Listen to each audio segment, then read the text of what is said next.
Welcome back to the number one breakfast in the country, and we are still talking about ensuring food systems, ensuring food security through systems. In that regard, I still have Dr. Robert Atiakama, the head of nutrition, food and gender, and the Wild Food Program. We also do have Gertrude Namayanja, a principal policy analyst in the office of the Prime Minister. She joins us right now. As government, Gertrude Namayanja, we want to know, what are you doing to ensure access to safe and nutritious food for all our citizens in this country? When you look at the issue of access to safe and nutritious foods for all citizens in the country, like colleagues earlier on pointed out, you realize that as Uganda, we are basically a surplus producing country. So the issue of access is basically distributive. And as government would really want to see how best we can ensure that food is distributed to those areas from areas of scarcity, from areas of abundance or surplus to areas of scarcity. So how do we get this food moving? I'll give an example. You realize that I'll give an example. You realize that in terms of citrus fruits, you find that the eastern region is heavily producing with that. They have surpluses in citrus fruits. But how do we get those surpluses to areas where they have scarcity? So as government access is basically the angle we are basically looking at ensuring distributive mechanisms. We scale up on distribution from areas of surplus to areas of scarcity. Well, as per the Daily Monitor today, but go ahead. Then in addition, we're also looking at issues of fortification. Go ahead. Ensuring that there is fortified food fortification, whereby ensure that the foods that people are consuming are heavy in terms of nutritious components. We also do know that government is also planning to give out cash stipends to the youth in Kampala slums, single mothers, border riders, and the taxi operators within the city center. Don't you think this food distribution through cash stipends should also focus on rural areas where some people also use cash to actually ensure that they continue their livelihoods? They do not have gardens to till. They also have Ngulu and Hoima, border riders, who are all the same now, largely grappling with this lockdown. They also do have taxi operators within this jurisdiction. They do not till any firms, so they are also affected. Why is the focus only Kampala and the slum areas and not the rural areas, where some people are also grappling all the same? The focus is only Kampala or the urban area is basically because you find that this target population is basically vulnerable in terms of social capital. Whereas they are both borders in the same, I'll give an example, in the same area or line of business, you'll find that those operators in Kampala are highly vulnerable in terms of the social capital. Whereas and the other thing you realize that... what do you mean exactly by social capital? Social capital, at least they have mechanisms to survive. You find that in the rural areas, they're basically like living in a community.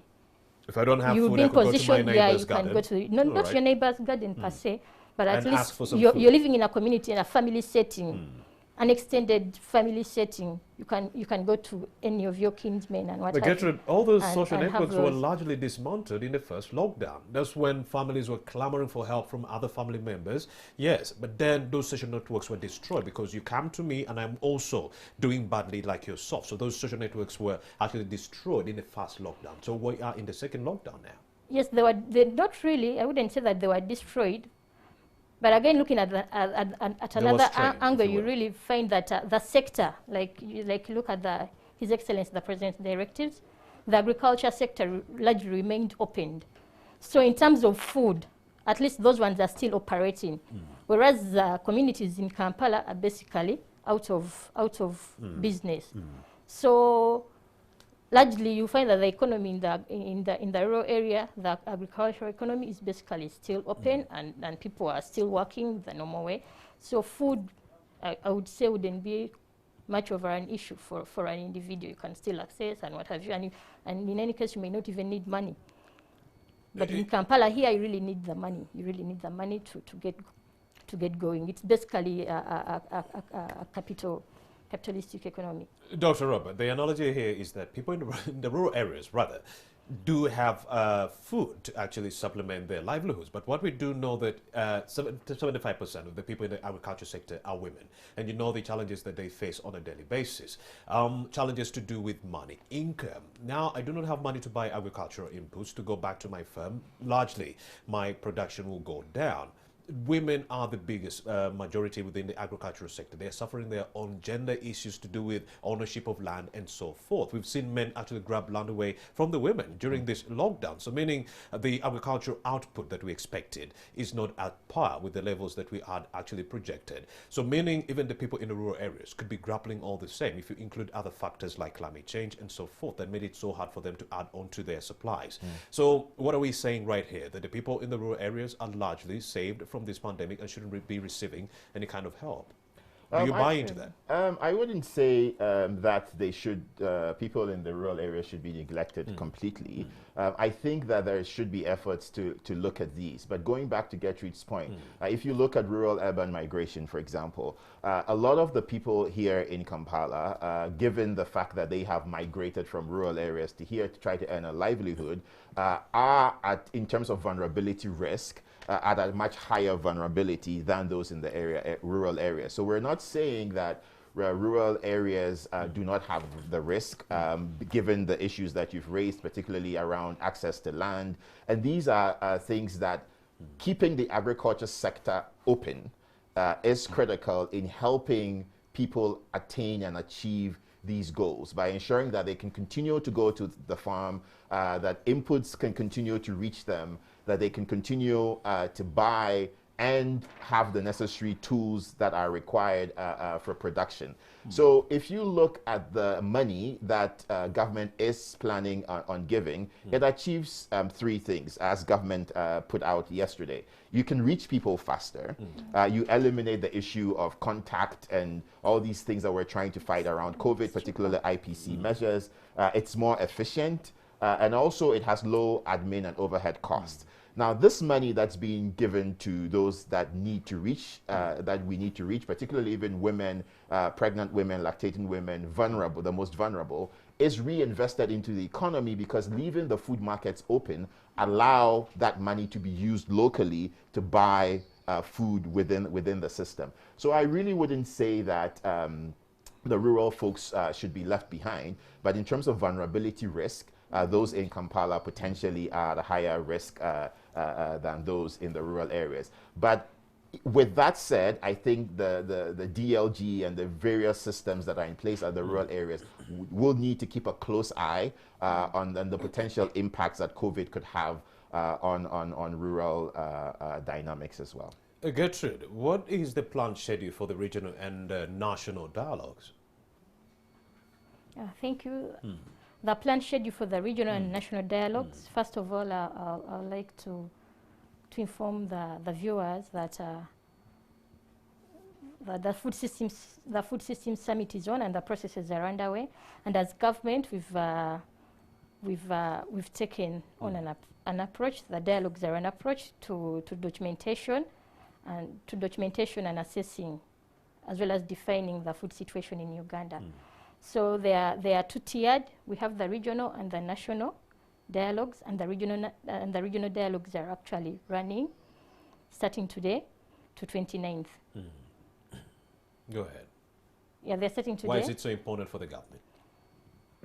It's so important for the government because it gives government opportunity to refocus on its key commitments in the already existing policy documents. That is the NDP3, the UNAP 2, the NDP3, I'll put it, the National Development Plan 3, the Uganda Nutrition Action Plan 2, as well as the NRM Party Manifesto. The already existing commitments there along the food systems. So it gives us opportunity to document these and also come up with bold actions as regards transformation of the food systems situation in Uganda is concerned. Dr. Robert, the interventions put in place by government, are they sufficient enough to ensure access to safe food and nutritious food? I think that largely we're moving in the right direction in terms of the interventions that are being put in place. As she mentioned, if you look at the National Development Plan 3 and all the various programs that come with it, it provides an excellent opportunity for us to put in place these measures that government is championing. If you look at the Uganda Nutrition Action Plan, that also provides another platform for this. Now, the food systems dialogues will be largely virtual, but they provide an opportunity for citizens to engage, citizens to bring out the issues that they face so that we can all have a conversation about what we lack. So going back to your point that you made, whether policies and structures are sufficient, this is the aim of the Food Systems Summit dialogues, to have that conversation, to bring out the issues, and to understand how best together as Ugandans, with all the support that we're receiving, how we can best move forward the dialogue and the discussions around these policies that are in place. And so we encourage everybody to participate this week during the dialogues, which again will be largely virtual.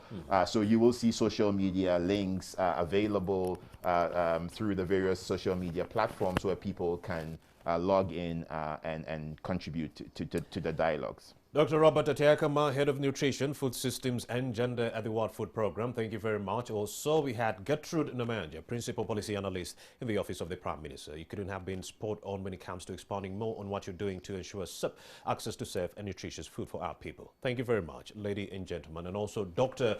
John Jagwe was also here to expand more on this same conversation. I have Ivan Walonyolo, who is on standby to talk to some of the vulnerable people who are grappling with this COVID-19 pandemic. I'm talking about the border riders and the taxi operators who are largely stopped from actually ferrying people. Now they are ferrying cargo. They are also being targeted by the government with a cash stipend. We do not know how much. The Prime Minister shall be coming out today to actually tell us how much money it's going to be. The Lord Mayor says it should be 252,000 Uganda shillings. Uganda should be spending 6,000 at least on a daily basis. But what are they saying on the streets? Ivan Walonyolo,